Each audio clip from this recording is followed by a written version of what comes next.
Hello, I'm Jeff Michael. Here's your CBS On The Go update. A reward is being offered to find Antonio Maurice Wilson's killer. The 27-year-old father was an innocent bystander who was shot November 14th at a shopping center parking lot on 43rd Street and Vermont in South L.A. Hey, remember that rapper who pulled a stunt on the 110 freeway in downtown L.A. last month?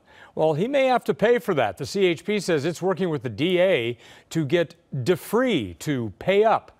He's landed several business opportunities, apparently, because of that stunt. Now here is your CBS 2 travel forecast with Danielle. Hi, Jeff. So more summer heat expected today for parts of the western and southern portions of the country. Excessive heat warnings in effect for parts of the west, and heat advisories blanket the south. Here at home, we woke up to thunderstorms for many of you early this morning. Temperatures in San Francisco today in the 70s, triple-digit heat from Phoenix to Dallas, 90s in Charlotte, 80s in Minneapolis today, and 86 the high in Manhattan and 80s in Boston too. If you're traveling on this Wednesday, you could see some weather-related delays through Newark in the Northeast. Other than that, you're in good shape. So the shower activity winding down this morning. We'll have cloudy skies throughout your day. Hot and humid for your Wednesday. We could see some storms pop up this afternoon. Same trend into tomorrow too. So muggy the next couple of days, turning down the muggies into the weekend. High temperatures in the upper 70s along the coast this afternoon. Mid 80s downtown, 90s. Hot and humid for the valleys, the inland areas. Again, humid for your Thursday as well. Still warm, not as muggy into the weekend. And then to start next week, a big warm up. I think we'll have elevated surf as well. Jeff, back to you. Hi, Danielle. Thanks. Can spending too much time on smartphones lead to serious psychological issues in kids? One study by a team of researchers at USC says yes. CBS 2's Suzanne Marquez has more. Teenagers Kate Grindell and Lola Karadizian say they know they spend too much time on their smartphones. Do you think you're on your phone too much? Oh yes, my dad doesn't like it. Yeah, I should probably be on it less, but it's so fun. Yeah. How about you? Yeah, same here. Yeah. It's everywhere. It's highly accessible.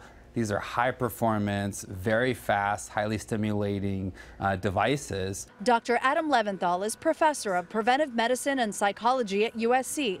He and his team did a study to see if teens using their phones excessively, 9 hours a day or more, showed signs of ADHD.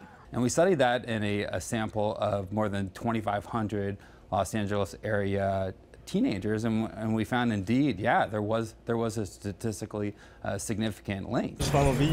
These boys say everyone they know is always on their phone. I'd say half the day, probably, I'm on my phone, yeah. No, usually when I'm in class, I'm always on my phone too, so. But I keep on my grades, so I don't think it's a big deal. Most of my peers will bring out their phones once or twice during class. I'd say, yeah, I do it too, so I'm guilty of it. Dr. Leventhal says the problem is that parents can be just as bad. Well, don't use digital media so much in front of them. A lot of us do it, and we don't realize that maybe at the dinner table or in other situations, we're on our device. Suzanne Marquez, CBS 2 News.